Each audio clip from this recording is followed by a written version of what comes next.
Hello, and welcome to our review of Visa's advertising activity in the UK. Unfortunately, due to Thanksgiving break, we were not able to all meet together in person, and so this presentation has been recorded and compiled remotely. The population of the UK is about 64 million people, according to a July 2015 estimate, with a rate of population growth of about 0.54%. Additionally, the male and female literacy rates are well above 99% for both. The population density of the United Kingdom is about 660 people per square mile, or 255 people per square kilometer, with a household size of about 2.3 people per household. As you can see from the table below, the majority of the population falls within the 25 to 54 year age of range, with a large percent of the population well beneath that too, representing a very young population overall. The GMP per capita of the United Kingdom is measured at about 42,690 purchasing power parity dollars as of 2015, with a rate of GNP growth at about 8% as measured by last year. As the graph illustrates, a large percent of the population has their income range fall within the $10,000 to $30,000 range in purchasing power parity dollars. Next, I'm going to talk about the geographic characteristics of UK. The total area of UK is approximately 243,610 square kilometers, and the area of land is around 241,930 square kilometers, and the area of water occupies around 1,680 square kilometers. For the topographic characteristics in UK is that England is divided into the hill regions of the north, west, and southwest, and the rolling downs and low plains of the east and southeast. Running from east to west on the extreme north Scottish border are the Cheviot Hills, and the climate condition in UK is between moist maritime air and dry continental air. For the political legal environment, UK has relatively politically stable among the world, and there is no barriers to entry UK for trade. United Kingdom is also divided, being made up of several countries, so there are degrees of nationalism, such as Scottish, Welsh, Northern Irish, and English. Brand performance. A few things about Visa's performance. Visa is widely accepted around the world. It has become increasingly popular in the United Kingdom. As noted on the chart located to the right, Visa usage has grown tremendously, becoming the leading choice of debit cards, ultimately eliminating Solo Debit Card, while managing to surpass their top competitor, MasterCard. One last note is that Visa in the UK is known as Visa Europe, which happens to be the payment leader in Europe. Brand strengths.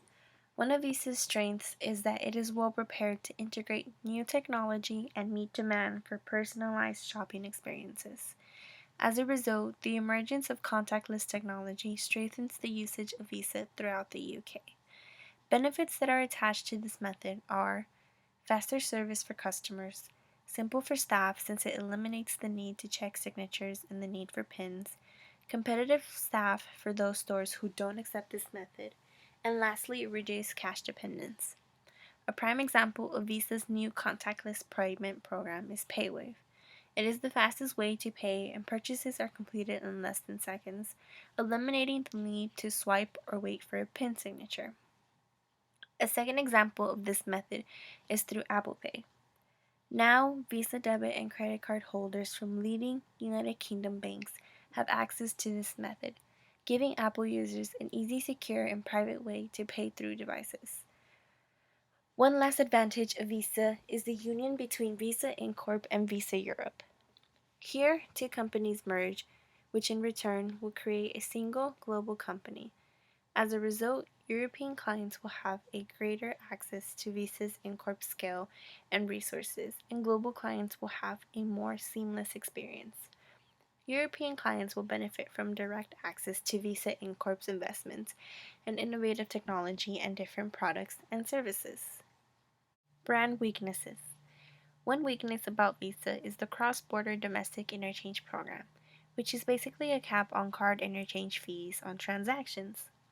Although the new rates are supposed to translate to cost savings on the interchange rate in Europe, it will only work for some merchants. There are also 4 requirements for merchants to claim the CBDIP rate, and not all merchants will be able to save money with it. Merchants are advised to meet at least 2 other sets of criteria in order to gain from this.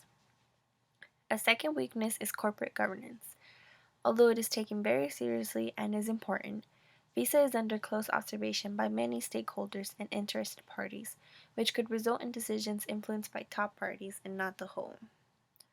One last weakness is verified by Visa. This is a way to bring additional security to online transactions. One weakness about this is that some cardholders experience negative impact on conversion rates. The agency currently in charge of Visa Europe's advertising is Saatchi & Saatchi in London, and Visa also put out an open bid to agencies for the 2016 Olympics brief, but Saatchi & Saatchi ended up winning that as well. And finally, Visa Incorporated recently announced plans to purchase Visa Europe, and so that could potentially lead to a change in agencies. The agency that handles Visa Incorporated's accounts is not the same as Visa Europe right now. As far as positioning goes, Visa seems to be taking a generally global, universal approach. As CMO Kevin Burke said, quote, "At the heart of our positioning is that we are the best to pay and to be paid everywhere." So it's sort of got that global, universal feel to it. And so, for example, technology and mobile are emphasized, along with convenience, which are all themes that could be applied to a number of different markets. Sports and physical activity also seem to be prevalent themes, and so FIFA and the Olympics and Formula E would be examples of that. And so this ad on the right sort of incorporates this active target market along with the more global convenience tech aspect of the company. And so I included that, and the link is in the PowerPoint file itself. And so, like I said, the campaign seems to be targeting the tech-savvy, plugged-in public, along with the active sports types that might be interested in things like the Olympics, FIFA, and stuff like that.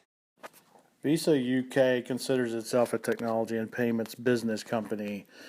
They want to provide technology that makes life easier, particularly life while shopping. Therefore, they've contracted with and launched new mobile payment partnerships, platforms, and products that will enable a faster growth and adoption of mobile payments in Europe, all across Europe. They've partnered with Apple Pay, Android, as well as created a payment wristband in conjunction with Barclays Bank, which amounts to a rubber bracelet with a SIM card. The UK leads Europe in Visa contactless cards issued. The UK has 49.6 million cards and 410,000 terminals. Visa has also partnered with Starbucks and created a campaign called Golden Moments. When a consumer is at Starbucks upon checking out, if they opt to utilize the contactless payment method, which could be either a wristband or Apple Pay or Android, the consumer will receive a free chocolate coin upon checkout.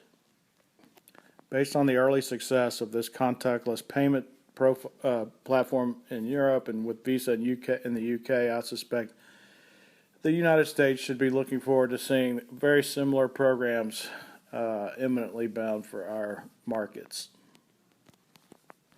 Another very strong marketing communication theme for Visa UK has been the leading multi-payment provider as well as multi-race sponsor of the inaugural 2014-2015 FIA Formula E Championship. Formula E is the equivalent of Formula One racing, but with electric cars. The Formula E Championship race circuit has positioned itself as an environmental-friendly event, as well as a noise environment-friendly event, and it has attracted people interested in cutting-edge technology as well as conservation. At the Visa Europe e-Village at Formula E, attendees are able to utilize driving simulators to take on the track, and those who clock the fastest lap times receive prizes. Those who visit the e-Village are also receive one of 16,000 complimentary branded headsets, which broadcast the commentator content live to their headphones. Thank you for listening, and have a wonderful day.